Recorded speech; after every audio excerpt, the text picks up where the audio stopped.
राधे राधे दोस्तों, आप सभी का स्वागत है आपके अपने चैनल व्रत पूजन और कहानियां में।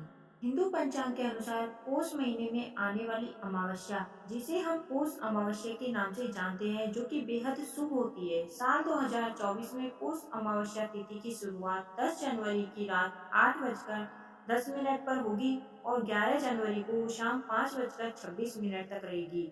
उदया तिथि के अनुसार पौष अमावस्या 11 जनवरी 2024 के दिन गुरुवार को है। आइए सुनते हैं अमावस्या की व्रत कथा। एक गरीब ब्राह्मण को एक अत्यंत बुद्धिमान और सुंदर पुत्री का जन्म हुआ। जब वह विवाह योग्य हुई तो बहुत प्रयत्न के बाद भी उसका विवाह तय नहीं हुआ। निराश ब्राह्मण ने एक साधु की सेवा की और अपनी पुत्री के लिए वरदान मांगा। साधु ने कन्या को विवाह के लिए उपाय बताया और कहा कि यहाँ से कुछ दूरी पर एक गरीब परिवार रहता है। उस परिवार की वधू अति पतिव्रता है। यदि यह कन्या उसकी पत्नी की सेवा करे तो विवाह में आ रही अड़चन दूर हो जाएगी। साधु की बात मानकर कन्या ने ऐसा ही किया। अब वह हर रोज सुबह उसके घर जाकर साफ सफाई कर उनकी सेवा करने लगी।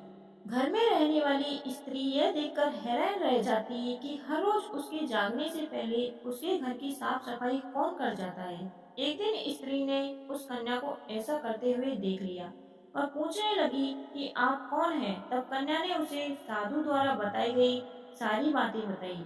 उस स्त्री ने कन्या की सेवा से खुश होकर उसने अपनी मांग का सिंदूर कन्या की मांग में लगा दिया और शीघ्र विवाह होने का आशीर्वाद दिया। लेकिन ऐसा करते ही उसके पति की मृत्यु हो गई। उस स्त्री ने हार नहीं मानी और अपने पति को जीवन दान मांगने के लिए आंगन में लगे हुए पीपल के पेड़ की 108 परिक्रमा करने लगी और भगवान विष्णु से अपने पति का जीवन लौटाने की प्रार्थना की। भगवान की कृपा से उसका पति फिर से जीवित हो गया। ऐसी मान्यता है कि जो व्यक्ति अमावस्या के दिन स्नान दान कर पीपल की परिक्रमा करता है और भगवान विष्णु का ध्यान लगाता है, उसकी सभी मनोकामनाएं पूर्ण होती हैं। आइए अब सुनते हैं अमावस्या पर किए जाने वाले उपाय। अमावस्या के दिन सुबह स्नान आदि करने के बाद आटे की गोलियां बनाएं। गोलियां बनाते समय भगवान का नाम लेते रहें। इसके बाद समीप स्थित किसी तालाब या नदी में जाकर ये आटे की गोलियां मछली को खिला दें।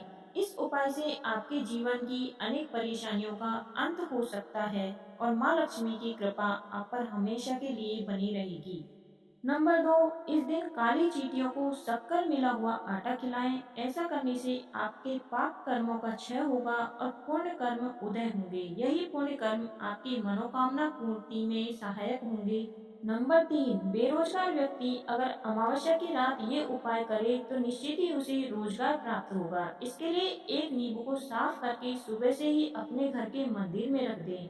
फिर रात के समय इसे 7 बार बेरोजगार व्यक्ति के सिर पर उतार लें और 4 बराबर भागों में काट लें। फिर एक चौराहे पर जाकर चारों दिशाओं में इसको फेंक दें। इस उपाय से बेरोजगार व्यक्ति को लाभ की संभावनाएं बनेंगी और उसे शीघ्र ही रोजगार प्राप्त होगा। नंबर 4, शाम के समय घर के ईशान कोण में गाय के घी का दीपक लगाएं। बाती में रुई के स्थान पर लाल रंग के धागे का उपयोग करें। साथ ही दिए में थोड़ी सी केसर भी डालें। यह माँ लक्ष्मी को प्रसन्न करने का उपाय है। इससे धन लाभ प्राप्त शीघ्र होता है। नंबर 5, अमावस्या की रात्रि अगर आप काले कुत्ते को तेल चुपड़ी रोटी खिलाते हैं और उसी समय वह कुत्ता यह रोटी खा लेता है तो इस उपाय से आपके सभी दुश्मन उसी समय से शांत होना शुरू हो जाएंगे। अमावस्या की रात पीपल के पेड़ के नीचे घी का दीपक अवश्य लगाएं। इससे माँ लक्ष्मी और भगवान विष्णु की कृपा आपके और आपके परिवार के ऊपर हमेशा बनी रहेगी। अगर आपको यह कथा और यह जानकारी अच्छी लगी हो तो आपके अपने चैनल को सब्सक्राइब करें। धन्यवाद। आपका दिन शुभ हो।